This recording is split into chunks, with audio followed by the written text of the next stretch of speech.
So I have started a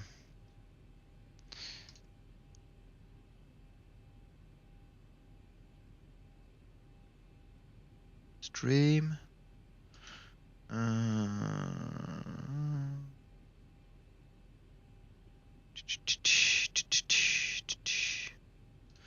Na, na, na, na, na.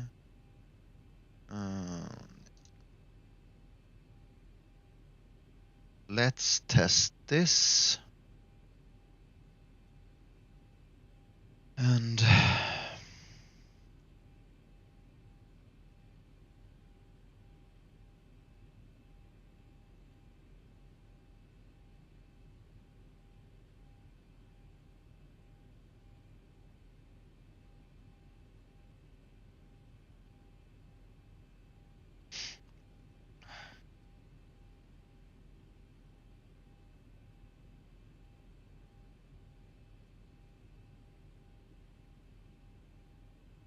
where is my stream?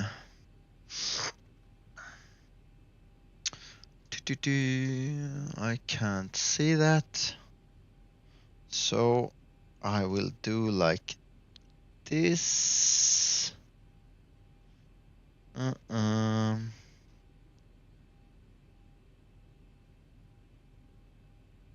User streams.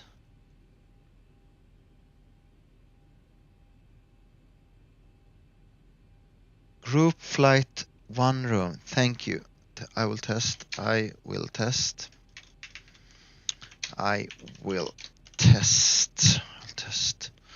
Flight 1 room. Where do we have flight 1 room? There's too many channels. User videos, user stream. Flight 1 room. Flight 1.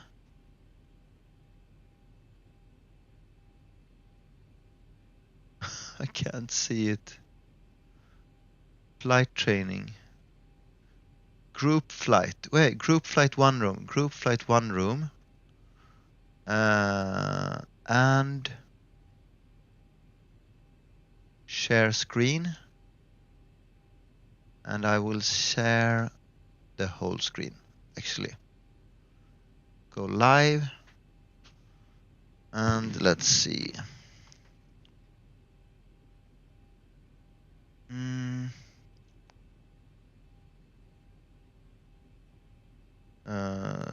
Flight 1, group flight 1.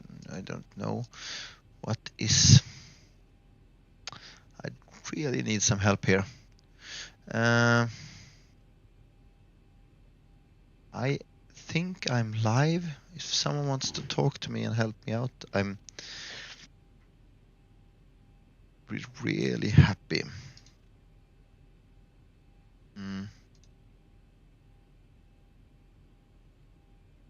What am I doing?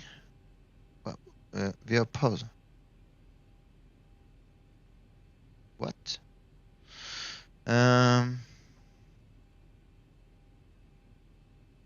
So I'm streaming here and streaming there. I think I'm live in 2 places now. Someone wants to talk to me. Hello? Morning, Jack. Good morning, Nico. Yeah, how are you? It's really cool to be able to talk to you live on the other side of the world. Nice. What's your Twitch channel again? I don't have any. It's the first time I'm streaming ever, so I don't have any Twitch channel. I don't have any intention to be a streamer or anything like that. I just wanted to talk to people. So look, you're live. I can see your stream.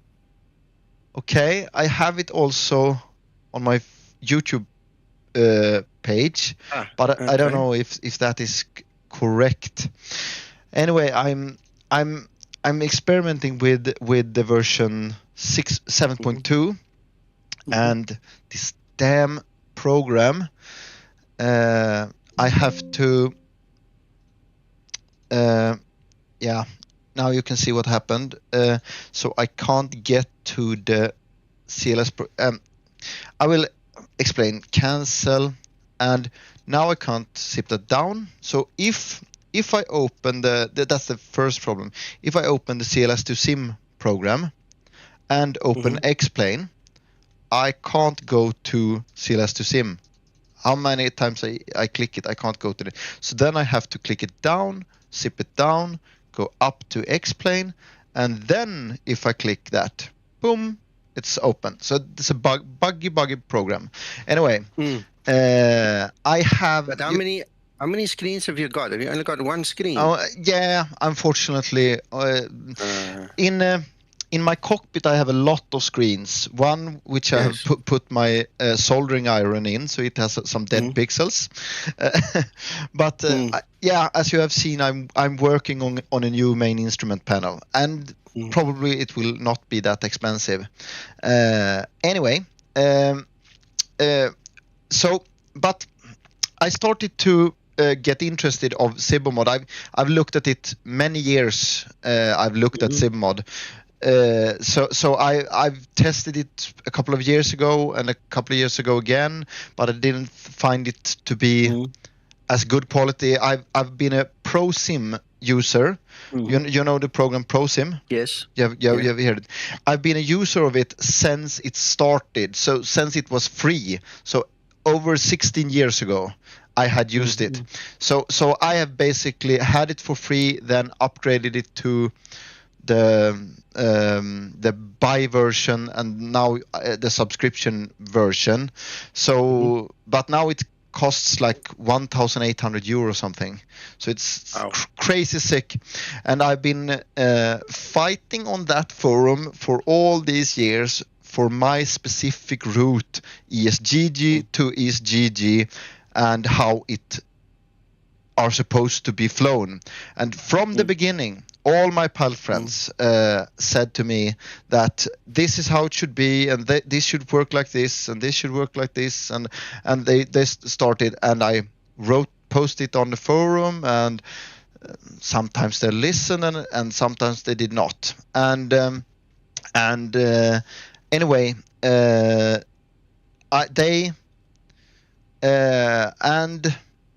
I always was in a fight, or you could say, with the person who developed the flight model, and I just took the things that my pilot friends were saying to me. They say that the plane should work like this, and he always put me down and said I was stupid, and a lot of things. But anyway, so the final nail in the coffin was when I started to talk about the ground behavior of the plane on the forum, and he opposed what I said, and I just took the information from my pilot friend, from my Captain Boeing 737 friends, and they said the plane should do this, and the plane should do that, and for example, it should taxi on idle with this weight, with 60 tons weight. It should basically taxi on idle and slowly deaccelerate, and then but he didn't want to listen, and he banned me. I had been warned several times before. I had been warned about being banned, but he tried to rule the whole forum. He was the moderator of the forum and tried to rule the forum. And when there was a pilot coming in and saying this is wrong with ProSim, this is wrong, he had a quiet, strong, how should you say, strong arguments and strong. He wasn't gentle, if you will. I understand. And he called himself Tim on the forum, but his name was Sasha, and he's the maker of the EFB, the the calculating program that you can buy. You know, you have heard of that program. Yeah? Okay, yeah.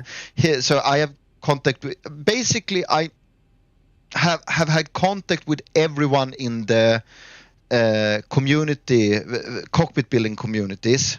For example, you know William or Flaps to Approach.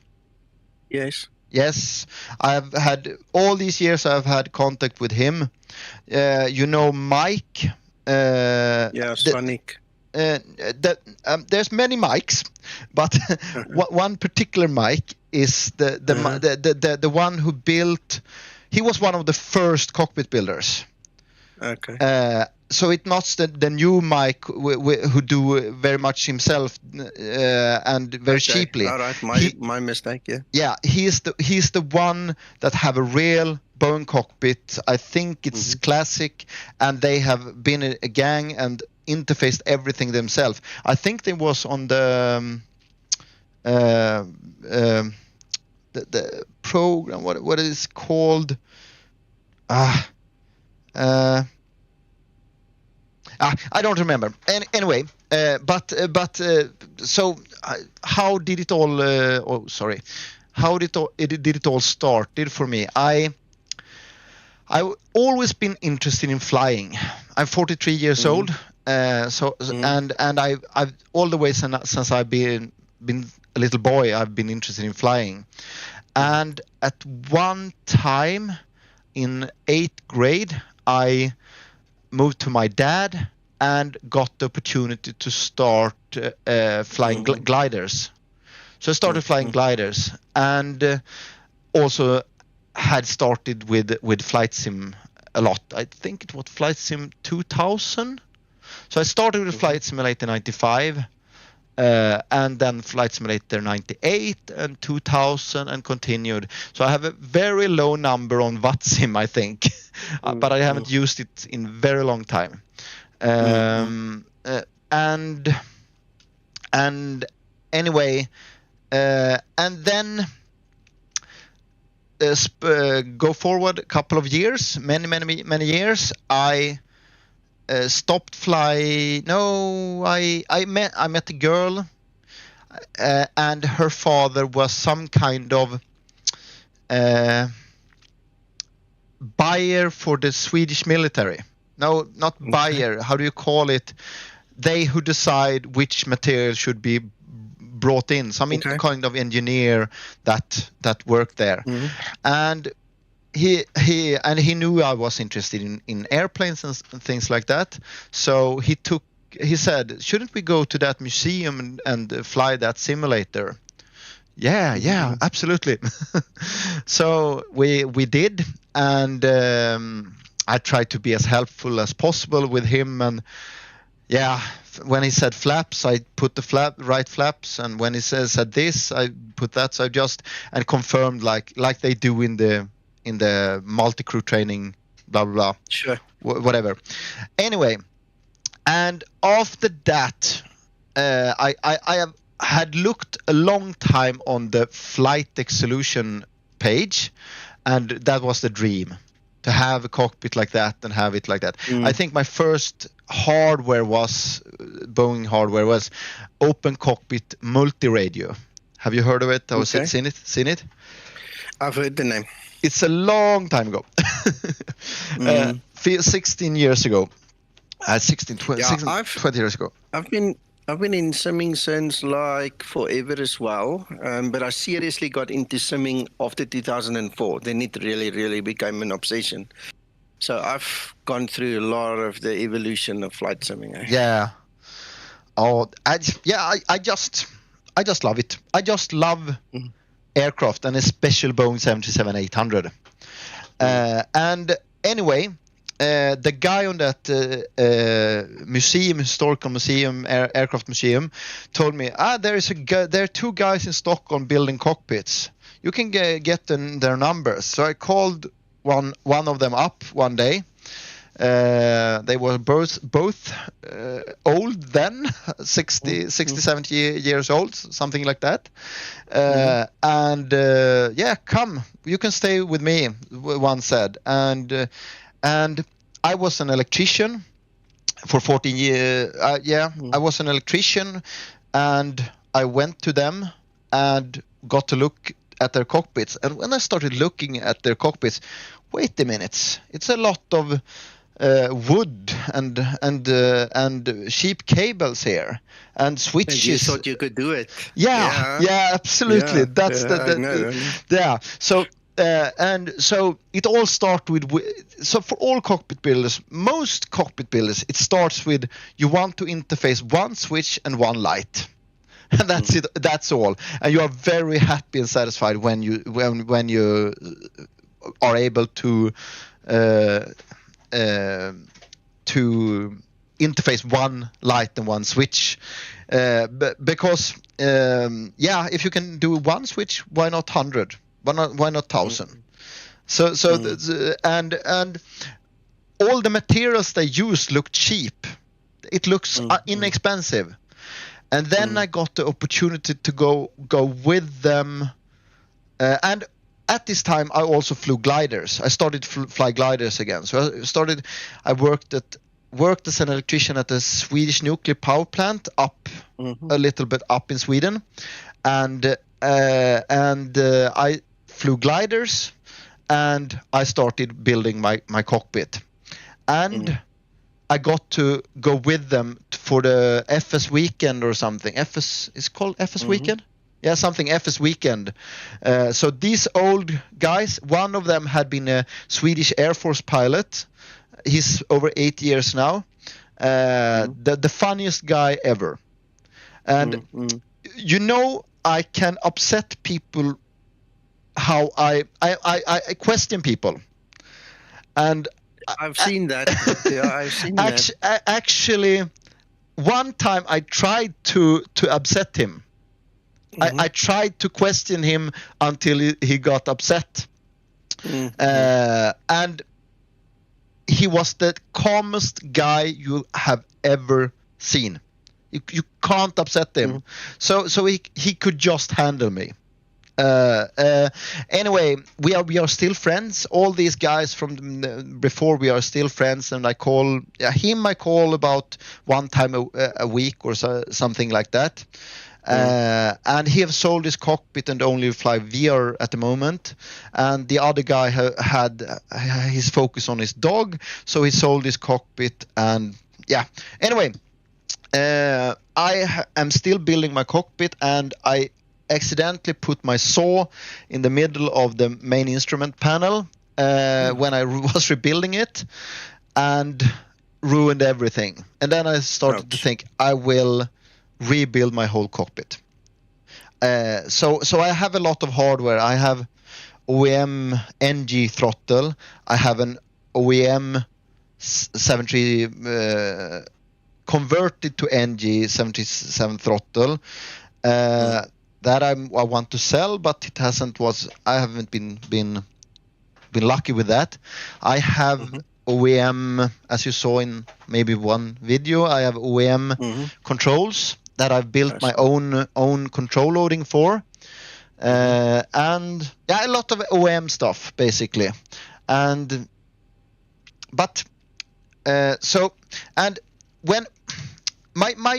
and why did I start with being so interested in Zibo all of a sudden? Because I had ProSim, 1,800 euro software with 1,200 euro subscription a year model. So I had a lot of things, but the flight model is crap, basically. Yeah, you said in Microsoft Flight Simulator 2020 at least. I have so my plan is that my cockpit will work with Zibo, PMDG, and ProSim, buttons, switches, and annunciators. Gotcha. That is the main purpose. And I've always find X-Plane to be more real when it comes to flying, how it feels compared to real life. I had a couple of hours PPL when I started to So I think I have about 120 hours gliding, and including in that is motor gliding. So Okay. but the certificates have, when I got kids and house and everything, I had to they stop expired. that. I couldn't keep up with the money and time and nothing, and my wife got sick, and it was a mess. Of course, I understand. Anyway, since then it's about 7 years ago. So we got twins and we built a house at the same time, and now it's stabilized, if you will. So work works, and they are growing, and one of them have diagnosis, but that's another story. And anyway, so maybe 4 years ago I started to get into flight simming again. My cockpit had been stored, if you will, and I started to get into this again, and I of course started with pro sim again, but I've always had my eyes on Zibo, but it has always been not good enough, if you will. But for your liking, I understand. For my liking, I'm very. It must be precise. For example, I bought from US paint cards with Federal Standard 595 exact paint codes. Very expensive, certified paint codes to be able to paint my cockpit exactly the same color as the real aircraft. So I have 4 of these colors: the white, the gray, and the black. And what's the other color? Yeah, this white and the text white is not the same, I think. And I also made knobs for I don't know. Do you see my screen now? Do you see Facebook? Yeah. I had. It was also when I had time. Knobs, that is not correct. Knobs, yeah. I had this page and I produced knobs. So I obtained real OEM Boeing 737 knobs, and it took me a year to develop a process to mold the knobs and paint the knobs. So it's a very secretive process with 22 steps to get the correct light in the backlight. And then when I produced the perfect knobs for my liking, or as close to OEM as possible, I got the opportunity to go to a level D sim in Norway, and discovered that all the knobs, basically no knobs were backlit. No knobs were backlit. So it was so I've done all that work to be able, because it's very hard to get consistent light or homogeneous light when you because you have to paint the white layer very, very thin. And shine light to it and see that it's homogeneous, and then you have to mask the white line and paint the whole knob black, very, very precisely, and shine light to it and see that it's no light leak. You can see on the grub screw that it's a little light leak. Anyway, and then you have to mask it again. And it has to be the correct width of tape, and so on, and paint that again. And then I did also had 2K satin clear coat. So and these were car paints. So it costed a lot to make these knobs, and it wasn't worth it. I think it took 48 euros, and the 48 in that euro is the PayPal what they took. So I would get 12 euros, and I think I almost got I almost got minus on that whole thing. Gotcha. So it was a lot of work to make these knobs. And for example, all these knobs you see here on the main instrument panel, none of them is backlit. None of them is backlit. So the only knob that is backlit is this knob. It's the the one with the white line, and also the those with the white line. And I pointed this out, I think, a long time ago on the forum on an Explain with and Zibomod forum, but no one noticed it, and it was so I just. But so in general, I know a lot about hardware stuff. I've researched it to a degree you can't even imagine, and that is so I like hardware, basically, and I understand. And anyway, I don't sell, as you saw, knobs anymore. It was too much work and too little money. yeah. That's why we all stopped doing certain things. Yeah, it was. I painted them with my by hand, and with the airbrush, and I got sore in my how do you say it? My axe. Your wrist. No, yeah, my wrist, and what does the joint called that join the body? The main body. You mean by your shoulder? Yeah, shoulder. Yeah. Huh? Gotcha. Huh? Yeah. Thanks. My our 16-year-old daughter came in and she's better in English than me. Anyway, my shoulder got sore after painting a whole set of knobs that I sold to someone. But anyway, I can talk I can talk too much. Anyway, I started It's your show. You're supposed to talk. Yeah, thank you, Nico. Anyway, I started be interesting in Explain again when they updated the clouds. Was it 12.6 or 12.6? I can't remember. I can't remember. It was yeah. I don't use it. I use Xenvirus, so it didn't mean much to me, but continue. Anyway, it was a big graphical update with one of the version of Explain 12. And then because I flew most in Microsoft Flight Simulator, you were spoiled with good graphics. But then I started to really get interested. And so I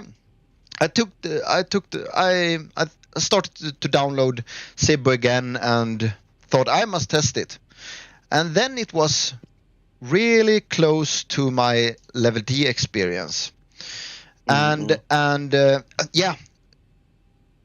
you must know, I've flown the same route, ESGG to ESGG. We'll put it in. ESGG. ESGG. It's the airport close to my city. It's often is like that, I think, for most people. So ESGG to ESGG, the same runway, the same airport, and that is for testing the cockpit often. So I've flown the same route for 15 years, basically, almost every day, and testing.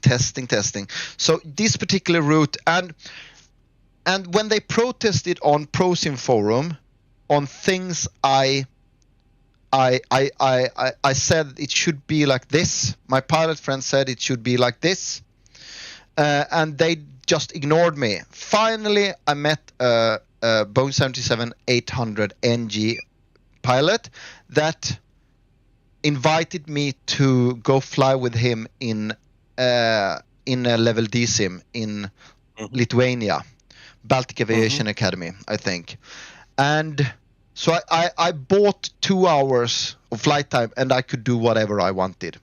I could do my flight. I could do anyway. So, and also before that, I had my flight calculated by a real pilot yeah, that Sasha, he took the route programmed in the real aircraft, so I could see what waypoints was, how the route was calculated. So this particular route I know basically everything about. And it will probably always be this route I will compare to until this route is perfect. So as you can see, I put the route in, so it's just a SID and a star, and I remove this waypoint Risma. So I copy to Scratchpad. What? There is something wrong here. Departure, ILS for right. There we have it. So I immediately notice it. So GG732, I just copy it over the wrist to remove the Risma. And like that. And I will get my route. And as you saw may have seen in one of my videos, I have this point here. I haven't do any calculations. Maybe I should do that. And always use, and why I started to use 99, because cost index was not working correct. And the thing was with ProSim at that time, that top of descent was always moved closer to, away from you. When you increased cost index, it was always moved away from you. And that is correct when you fly high. Because if you fly high, the speed, you will have an increased speed, right? On cruise level. So when you get to top of descent, it will descend faster. And that will create more induced drag.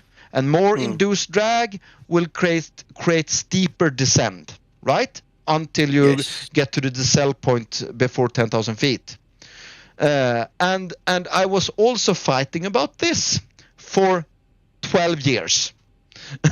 And finally I got to go, and all my and my pilot friend said, yeah, it should probably move closer to you because you have so low cruise altitude. And I couldn't prove it to them. I could not prove it to them. But so even though I got my route programmed by a real pilot in the real plane, and he showed that it moved closer to you, instead of moving forward, instead of top of descent moving forward, it moved closer to you. And that had to do with the low altitude I flew on. And I programmed this in the level D sim, and it did exactly like my pilot friends had told me. And even before we started the flight, I asked my captain, my pilot friend, what do you think will happen if I put my route in this way? And he said, yeah, probably it will it will move this way. And it did. It did exactly as he said. So it was exactly how I've said for 12 years. And they changed it after I went to the level D sim. Oh, my wife is coming here and giving. Hey, hi. So she's in a good mood. That makes me in a good mood also. Good. Yeah, it helps. It helps. It's soon Christmas. So anyway, here's one of the first examples of. I said in one of your streams that I think the plane should be more slippery. And why I think that is, let's see. So you can see the route here in level D, and in PMDD. Matter of fact, the top of descent is placed somewhere here, and yeah, I can show it. Why? So where did I put them? Video, level D. it's a lot of it's a lot of things that is not so. I think it is here. So I measured things and we see there it is. Oh, so we can see here, and my captain friend is talking in the background. Yeah. So here I put another cost index in. I think I put 0 in, and then it's will be a lower speed on the route, of course, because it's so low. So yes, it doesn't have any decel point before the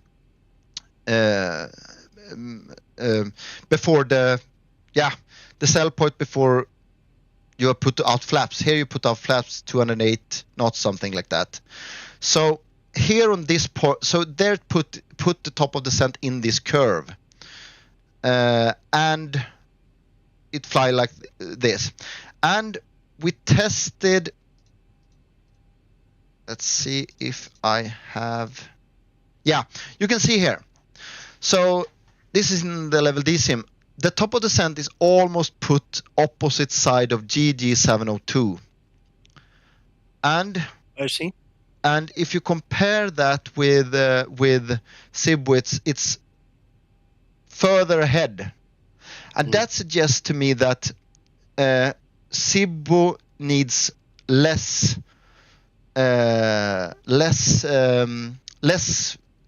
distance, less distance to descend, and therefore less slippery. Because if it's going to arrive at GD32 at 10,000 feet with 240 knots,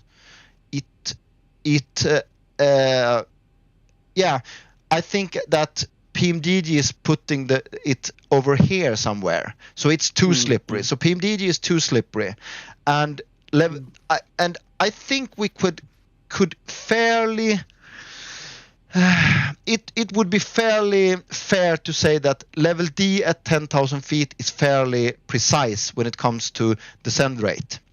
And of course I don't fly with any weather when I do these tests, because then you all goes out the door, right?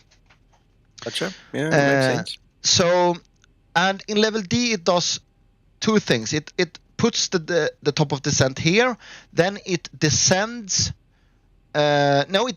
It descends with very high speed, 328 knots something. 300. Wow. Yeah, because I have cost index 99. It's a high. Of course, yeah, but VNav can calculate this perfectly and hold the speed perfectly if there is no weather. So many pilots say, yeah, VNav is not perfect. VNav is not perfect. Yes, but they don't fly without winds.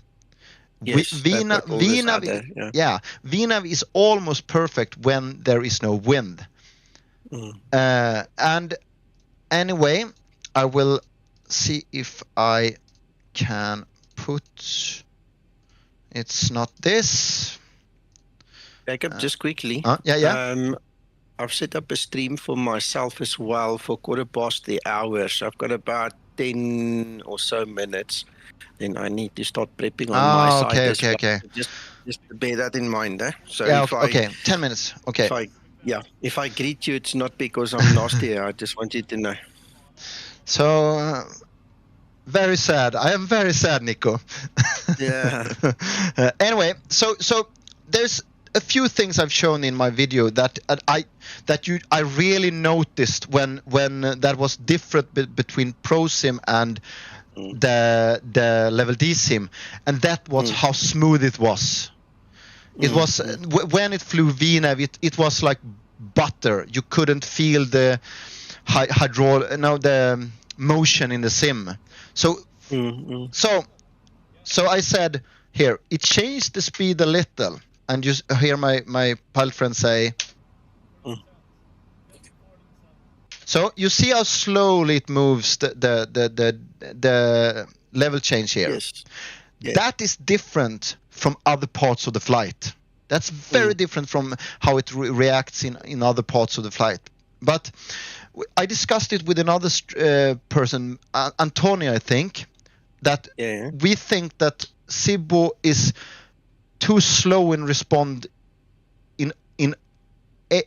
in autopilot mode.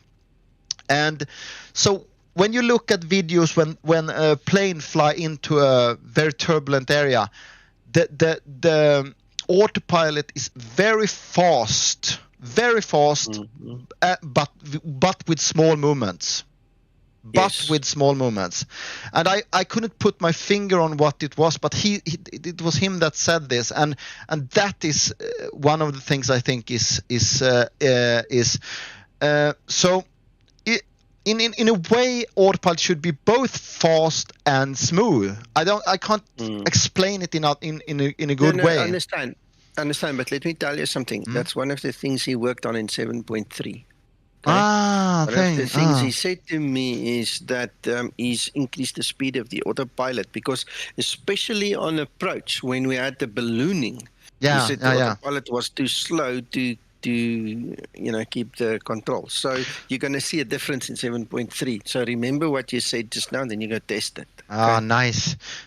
Do you know if he have the limitations? Because I don't think the autopilot can have full elevator and full aileron. I think it has some limit. Do you know if he have the limit? You have to ask Twixter. He's going to be able to tell you, because. But isn't that the autopilot thing? Isn't that the Zibo thing? It could be. Because speak to Twixter first. Because one thing is what the plane actually can do if you fly it manually, and one thing is what access does autopilot have to it. Yes. No, I understand all that, but look, the whole flight model starts with Twixter. He lands it to Zibo. Zibo does the autopilot. You've picked up on that now. Okay.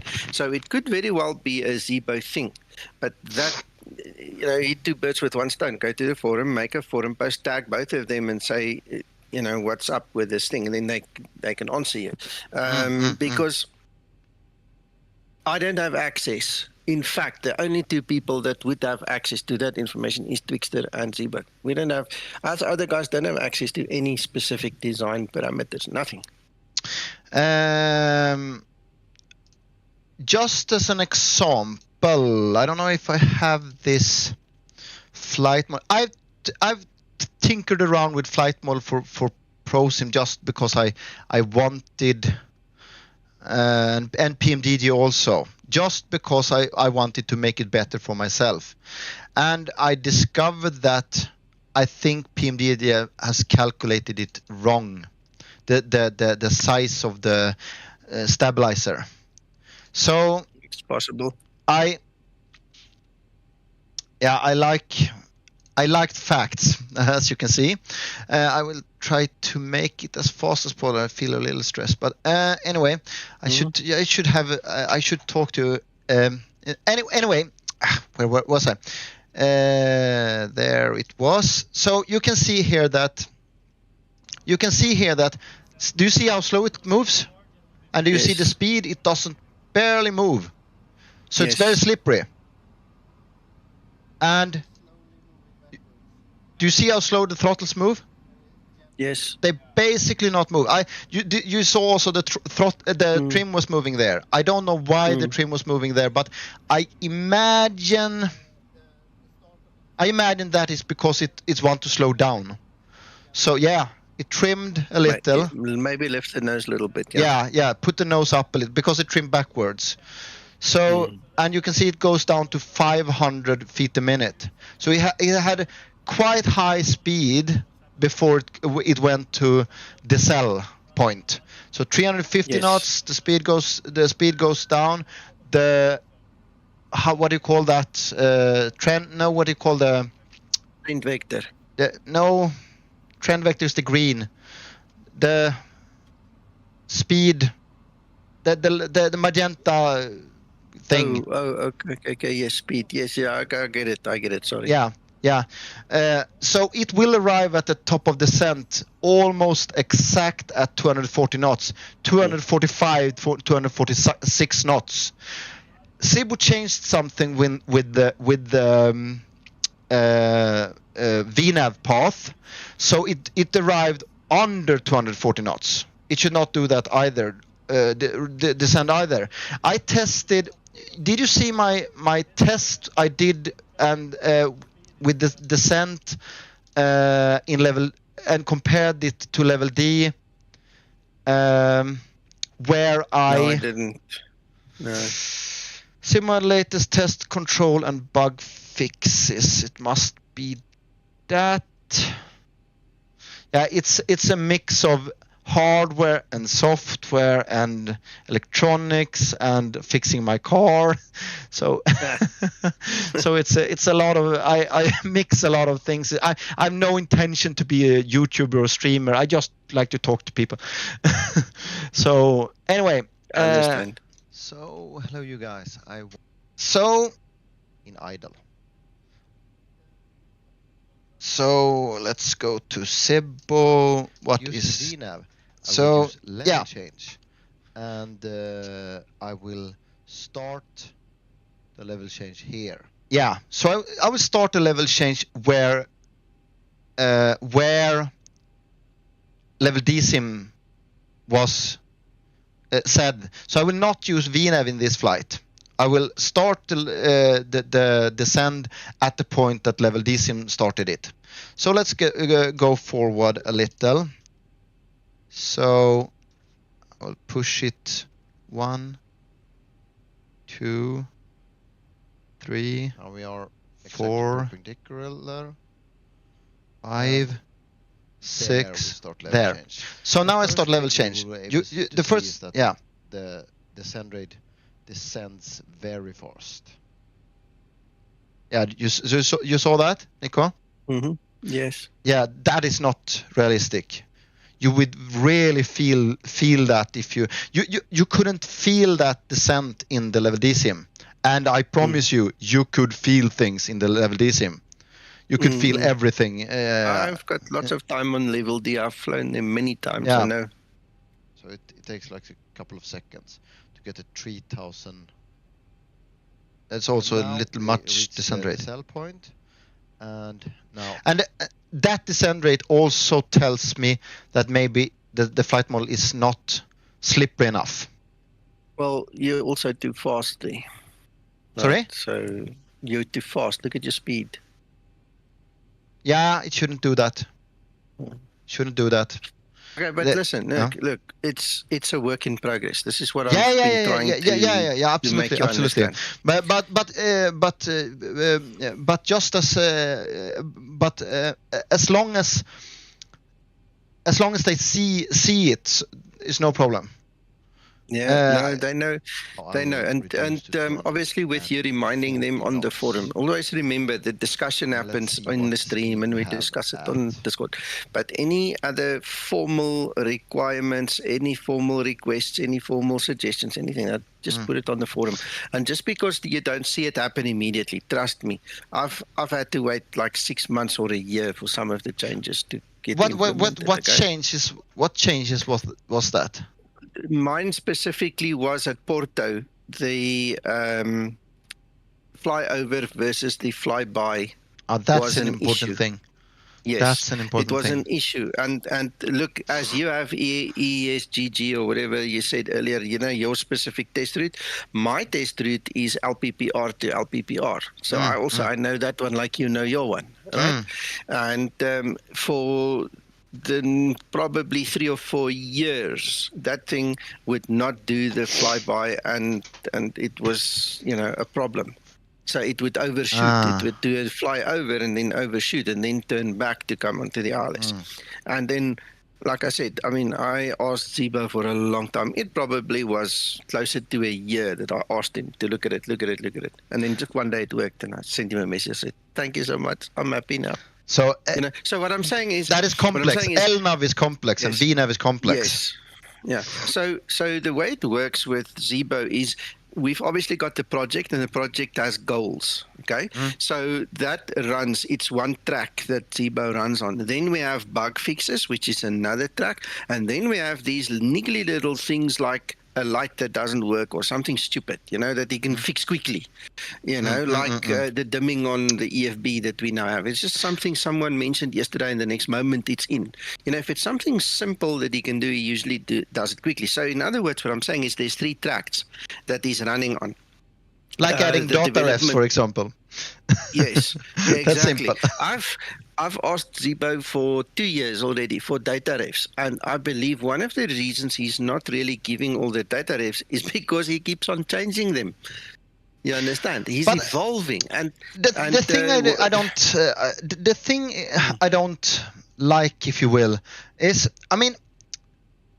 buttons and enunciators. That is not a complex thing. It's just a position and the light switch. It's that can't be hard at all to program. No, but it's not where his focus is. Hold on, I'm ringing. I'll be back. Hold on.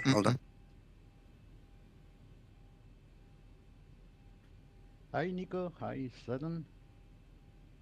Hi, whoever it is. It's me, Jacob, from Sweden. It's Andy G from France. Oh, nice. It's so nice to talk to people. It's like you're a family in some way. It's a great family. Yeah. So but while Twixter is away, Nico is away, I can maybe talk to you about the sys display and my controls. So I have an old Brunner yoke I bought used from Germany, and there is one thing. If I disconnect, damn it, do you see my stream, by the way? Hello? Yeah. Can you see my stream? Yeah. And I will do like this. So this is the program. If I cancel. If I disconnect Brunner software, I will have. Where's the explain? Yeah. No. Why is it not centered? Why is this not centered? This is above my knowledge. Yeah. Here I can't help you. No. Anyway, I have problems with the Brunner doing what I want it to do. I can basically not set any. My yoke is linear. I can't program anything into X-Plane or set anything into X-Plane. So if I go into yoke, for example, I don't have any input here. I have the virtual joystick I can set, but I don't want to do that, because then I lose all the fancy stuff with Brunner and control loading and Zibomod's control. Because, for example, I can simulate hydraulic failure and the controls will be very heavy. And so I don't want to set anything here, but the Brunner yoke is sending data anyway. So you can see here. I see. So I have this interface here for the CLS profile, and I can set if I disable the axis range settings. Nothing will happen. There will be no input to Zibomod, and analog inputs. I don't have any analog inputs, so I can basically not do anything with my controls and how they will react. They will send a linear. If I put it to 50%, you can see the max I can move it to is 12,500. If I move it back, so 50% will be 6,250, right?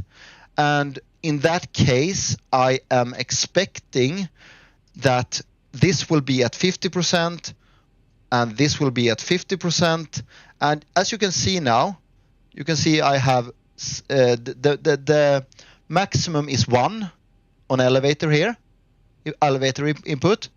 And if I put it to 0.5, let's go to, it's very hard, 0.5 there, it should be centered. The stick and the sys display should be centered, right? But it is not, so it is not linear. So I don't know why. And also you can see that I have my controls very centered here, and it is showing this. So it's not centered here. I can do one thing. I can do one thing, and that is to move this initial position offset. No, that's not correct. And initial position -20. So then yeah. Interrupt you. Okay, I've reached my time, so I just had to take that call. Thank you for that. I'm going to move up quickly to my room so I can look at my setups and stuff. Thank you for a lovely morning. We're going to talk again, okay? And use this room if you want to do this thing again, okay? Perfect. Very nice. Cool. I will continue my normal flight, and then I will come over to your stream. Okay. Cool. Is it possible for me to talk to you during the stream also? Of course.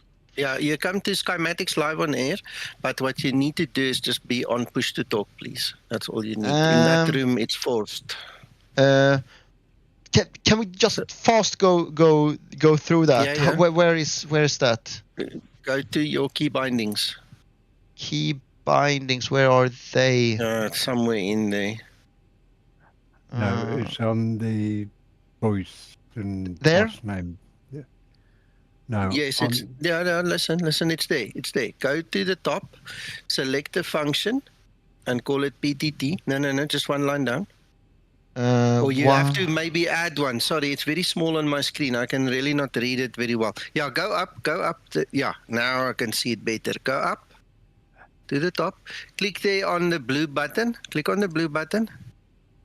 Click it. Yeah. Now there you have to select push to talk. Now the second line. Do you have any recommendation? I use the right control button or the left control button. Yeah, so, click there. No, left. Go to the left. Left, right, left. No, if you go to the function needs to be set to push to talk. Sorry. Push to talk. Push to talk. I feel like an idiot here. very much. Fine. You're going to do it once and you're going to there. Push to talk. Yeah. Then on the right hand, you click in that thing and now press one of the control buttons. It's the best. Control or shift. Right control maybe? That's that is fine. Not used for anything. Can't use it. That's okay. Fine. Left control. Can't. Yeah, right control. Yeah, there we go. So it's set. So when you want to talk now, Mac. Yes. Now we go to where you wanted to. Just do me a favor, go back there. You're a bit fast. It was getting to the same place, Nika. Yeah, but it stopped before we got there. So you have to go back to where you were in the settings and go to audio video, where Mac wanted you to go in the first place. Audio video. Yeah. You can choose there. You have to set the button. Yeah. I see. Okay. So that's the only way you're going to be able to talk to us in that room. So, escape. Yeah. Escape. So that you don't get back. Now I see. So where will you be in this? So if you don't press your button, we can't hear you. That's how easy. Oh, sorry. Sorry. I didn't. So where will your stream will be here? Live on air. Live on air. I can't. That one. You were on it. There. So here you will stream. Yes. But I will press that when I finish with my stream. I will press that, and then I can maybe talk to you. And then exactly. I will have to be careful when I talk.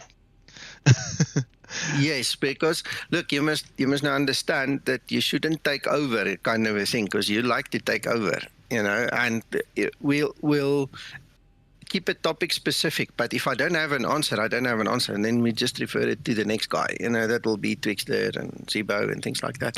But you're welcome. Come join, see how it goes, and then we take it from there. I will do my best. Have a nice day.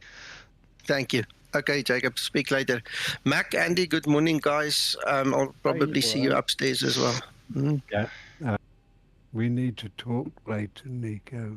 Admin matter. Okay, we'll do that. Okay, Mac. Cheers, guys. Talk later. Bye-bye.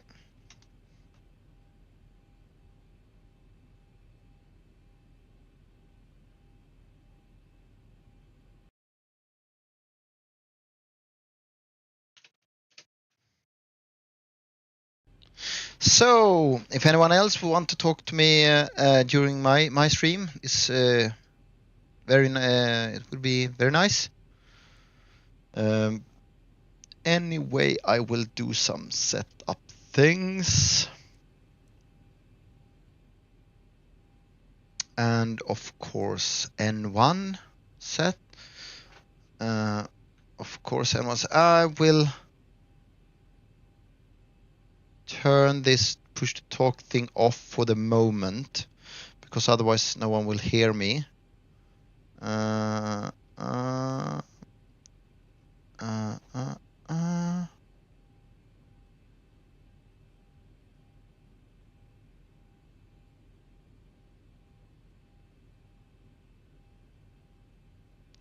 So now anyone can hear me while I'm streaming. So anyway, I have put this to basically center. It is not centered here, so I don't know how this will go with this setting in Brunner. Anyway, I will do the takeoff calculations. Center of gravity is an interesting thing.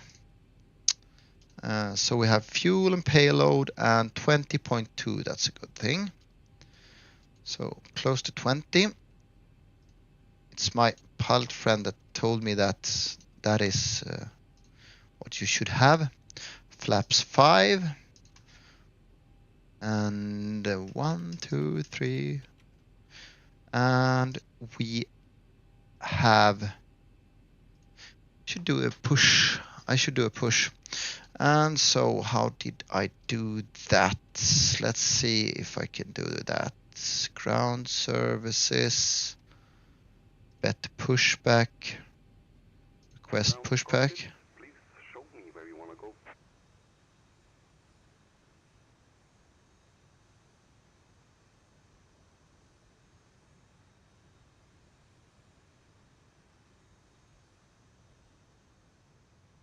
Yeah, that's probably very good.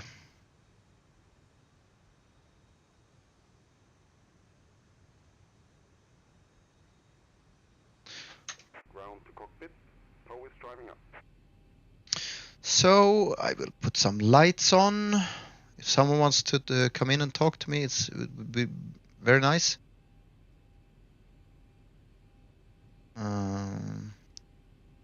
You are welcome. So we need some lights everywhere. Waiting for tow still. No smoking signs. And I should probably put this there. And continues with remote engines. They are both on at the moment. Okay, all doors and hatches are closed. Ready to connect. I should increase the speed. I want this to go. I want them to be fast. So according to the FMS, it's 142. So I should have 20 plus VR.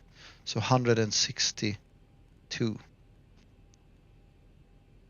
And I will have 12,000 feet. And arm Vina Vanelnav. So connected and bypass pin inserted. Release parking brake. So I will release parking brakes. So Starting pushback.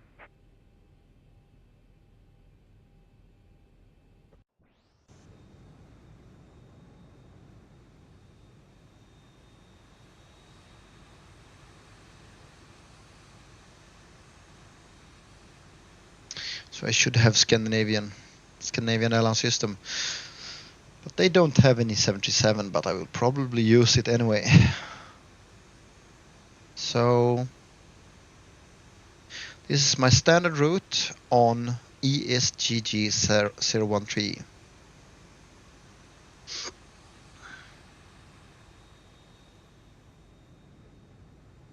The Orbex scenery is fantastic. This is not that good scenery, but it's the best there is, so I use it.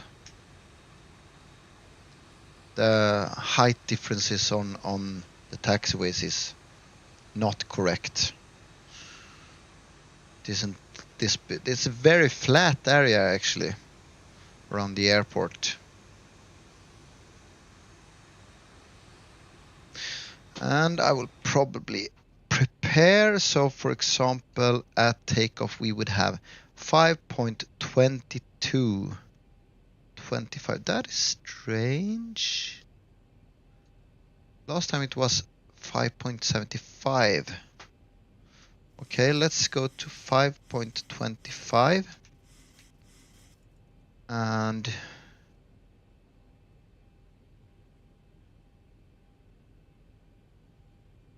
I should probably put the taxi lights on. Oh, wait till he's finished.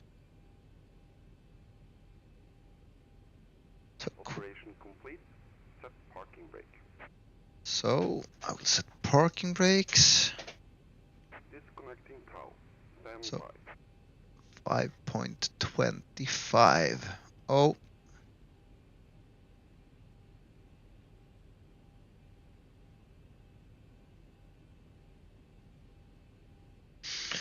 And we should have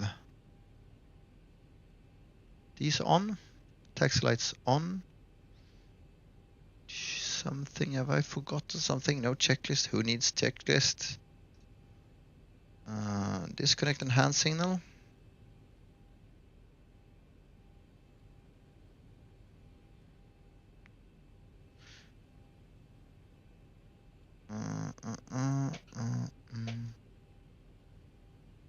Don't know if anyone is viewing this, but on YouTube. Tow is disconnected and bypass pin has been removed. Hand signal on the left. We'll see you next time and have a safe flight.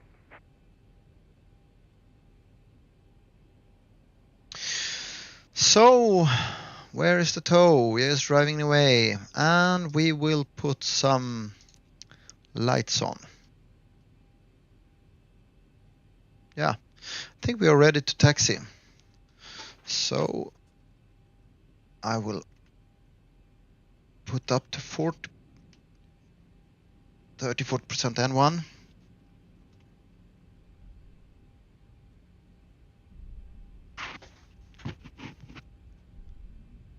And so technically, if everything is correct now, I should be able to taxi on idle. I'm a little fast, so I will take the curve faster. And you can see how the downhill here. This is not how ESGG is. But anyway. And I will taxi fast because I want to join Nico's stream.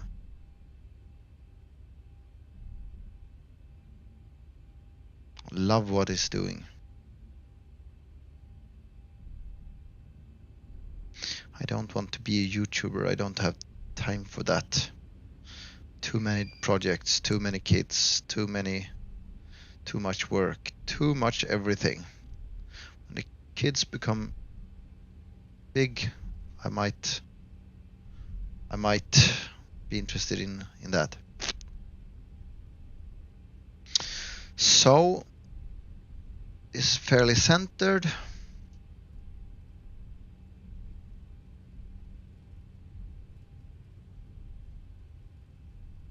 So I'm actually controlling my throttles with buttons, joystick buttons on my Bruno yoke.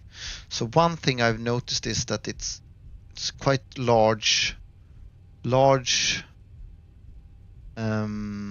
do you say? It's quite large steps between the different things. So if I push one time, it's almost 10. It's like 10. And I don't like that. It doesn't matter how far you move the how far you move the thrust. It's always the sound there, and it should not always be that sound every time you put the thrust to idle. It depends. If you slam it to the back, yeah, of course you will have that sound.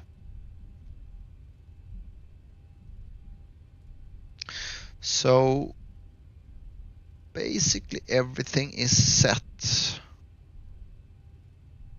Basically everything is set now, I think.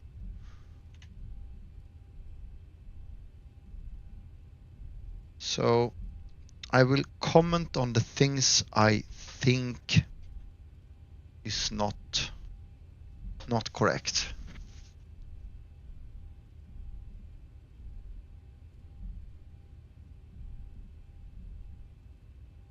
So brakes. If my pilot friends are correct, if you have 50 knots at the edge of the runway, the inertia in the plane should be enough to put the plane on the runway to line up on the runway. So I have 60 knots, 15, exactly 50 knots. That should be enough inertia to line up the aircraft. And even excess power. So 21, there we have it. So I will brake, and everything is set up, even the ILS. I will try to set N1, push the nose forward. I don't know why the scale is so strange in HSI, but anyway, push the nose forward, neutral,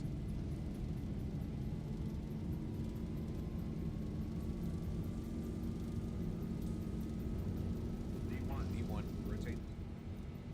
yeah, that is good. Gear up.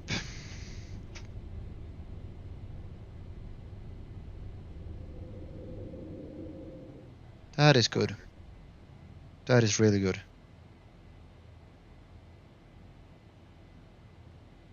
So, 1000. but that is a thing.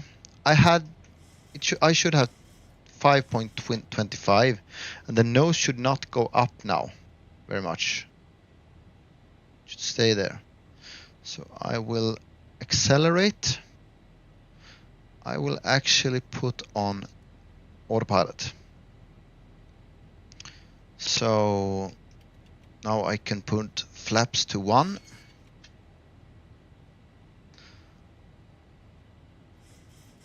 And when the trend vector is,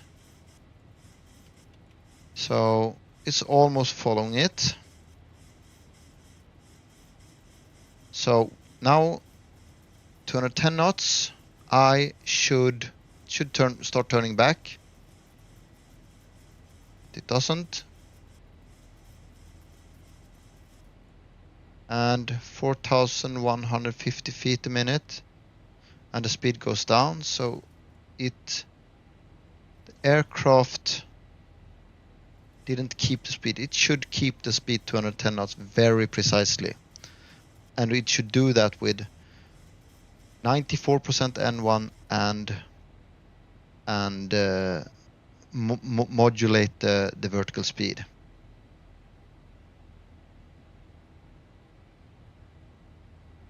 Maybe should put that to standard also. So everyone is happy.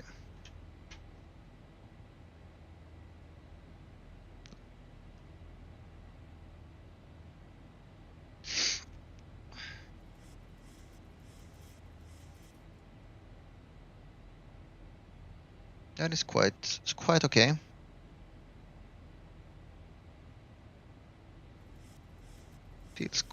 Everything felt quite okay, I must say. Could it be because I set runner to minus 20%? Could be that. So I will center that. I did forget RTO. My God. Should do checklist. So climb. And if I put this to this, yeah, a little bit after that.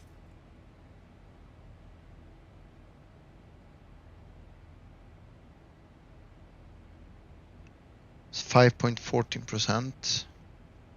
And this should be fairly centered the whole flight. I don't have any winds. Don't have anything.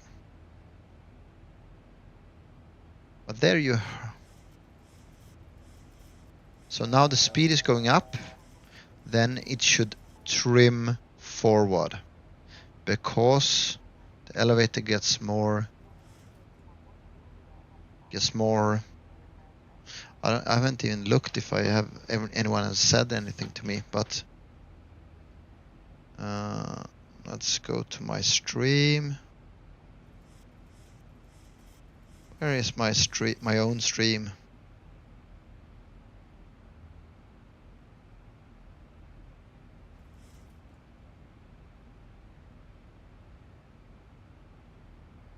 So no one is viewing it on YouTube at least.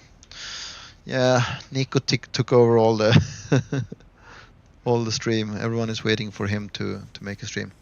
Anyway, now I'm at 12,000 feet. The speed increases to 228 knots. Could it be like that? 228 knots. Cruise 229. Yeah. Okay. So throttle goes up. It should do like this. It should get a little overspeed. And the throttle goes down a little. Yeah. So I will set my approach altitude. And I will set. Can take off their seatbelts. Forgot the lights also. Fantastic.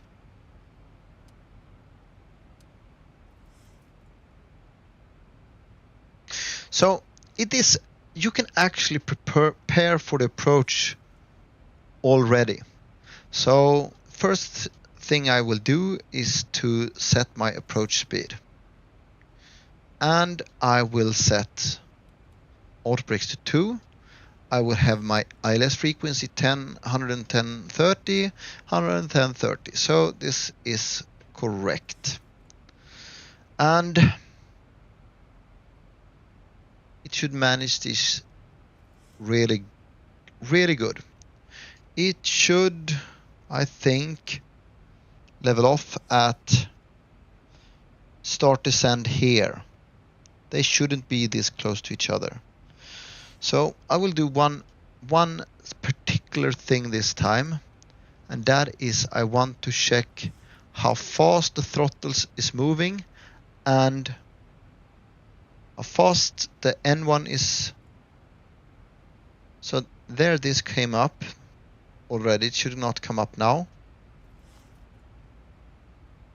And yeah, this is still too fast, I think. No? Maybe? I have to clock this. I can't determine this by head now. So you can see it went to 40% N1. I think it should go lower, 39 or something. And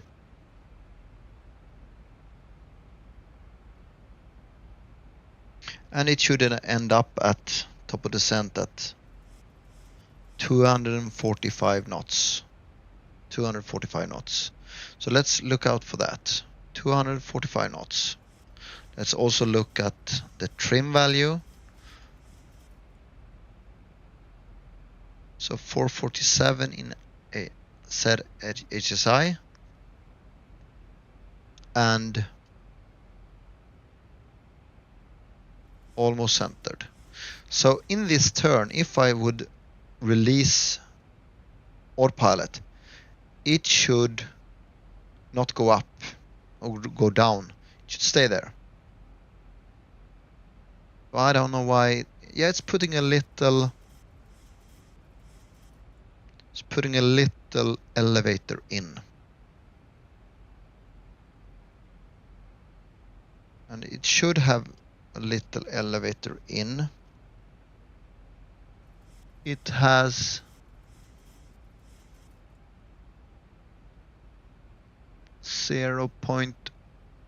this is minus.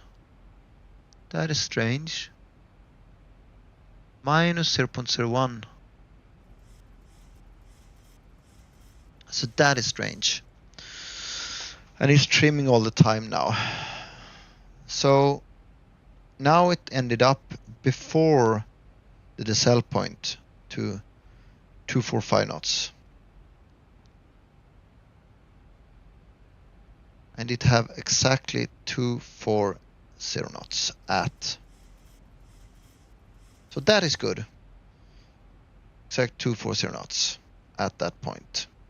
So now it should start increasing the descent, but not with 1,700.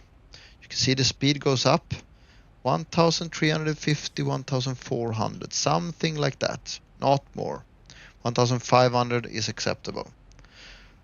1,350, 1,550, that is a little too much in a turn.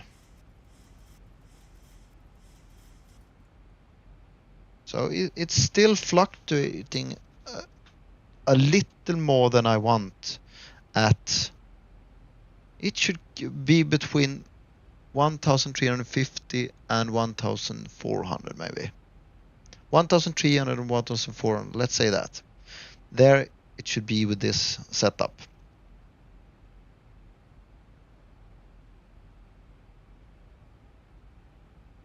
So I will do one thing now when we get to the straight line here. I will disengage autopilot and see if the nose balloons or not.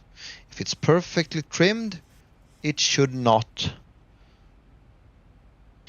And also I think I asked my pilot friend, does it trim in the turns or just do the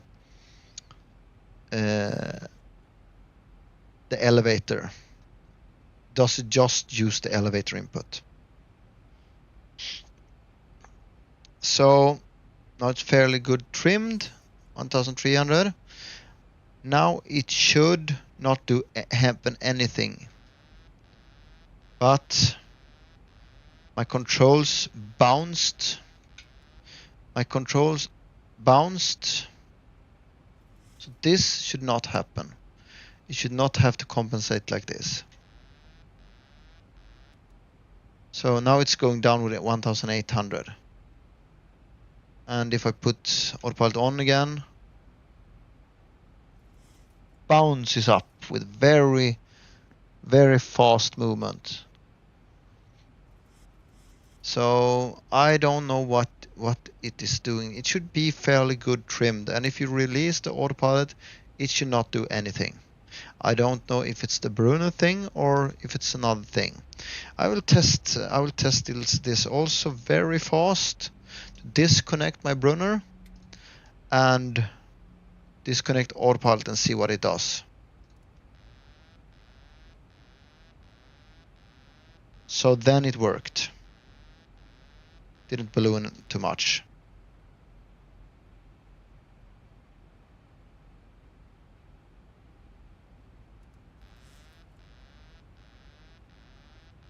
Yeah, it's perfect. It's perfect. So it's a Brennan thing. I don't know what happened with that, but I will connect again. I will do another thing. Yeah. I will do profile manager and set my control offset to 0 again and see what will happen.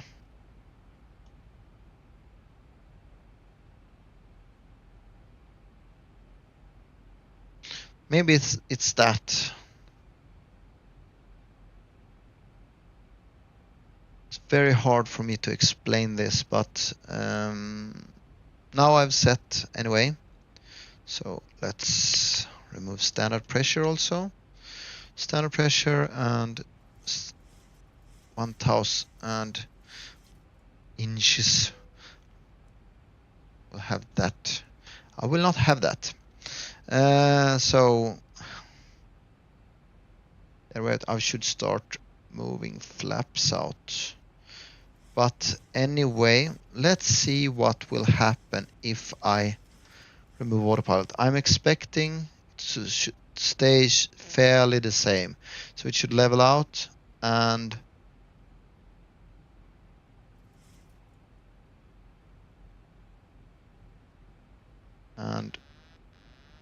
no, did not work either. So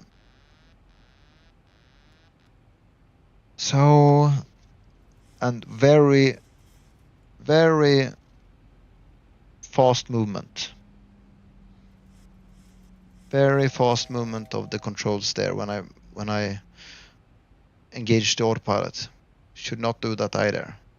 Especially not when it gets to approach mode. So I will put some flaps out and it will go to 1 degree. 1 degree.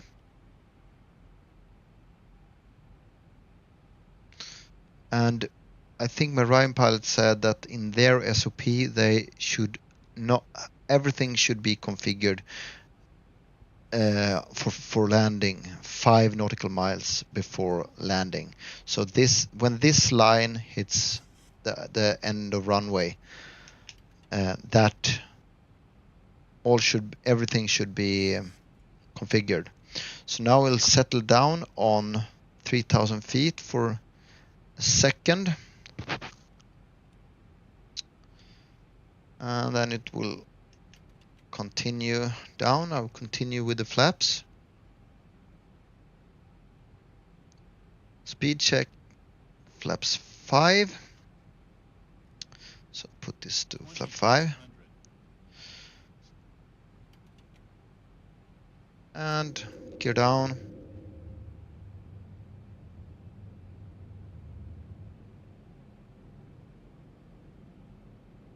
Speed check, flaps 15. Almost too much speed. Flaps 15. Flaps 25. Speed check. Flaps 25. And flaps 30. And we should have 141 plus 5. So 146.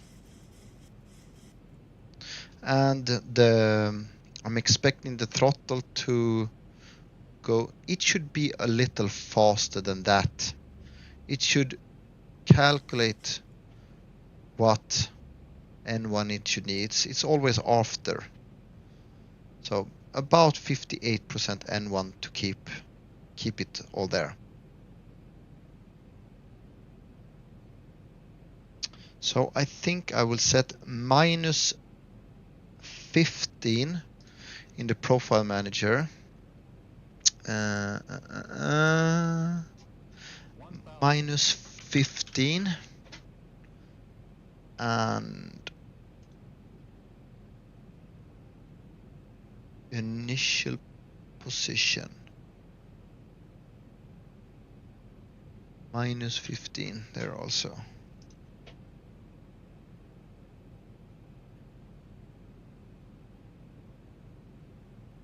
Now I need the program to respond, please. Please respond to my inputs. And let me close the program. 500. Oh my god, that slow program. So autopilot disengage. And 800. let's continue. 200. Yeah, trim is not correct. 100. And 50. 40. 30. 20. 10. so it ballooned up again with this small amount of input. That is not correct.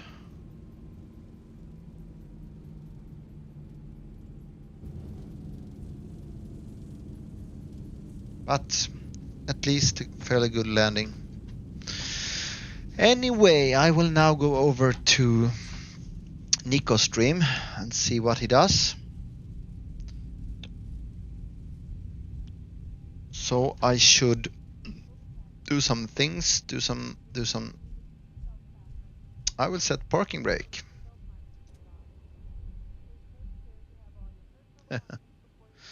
And if I should turn that sound off. Open volume mixer and turn that down. And I will turn off OBS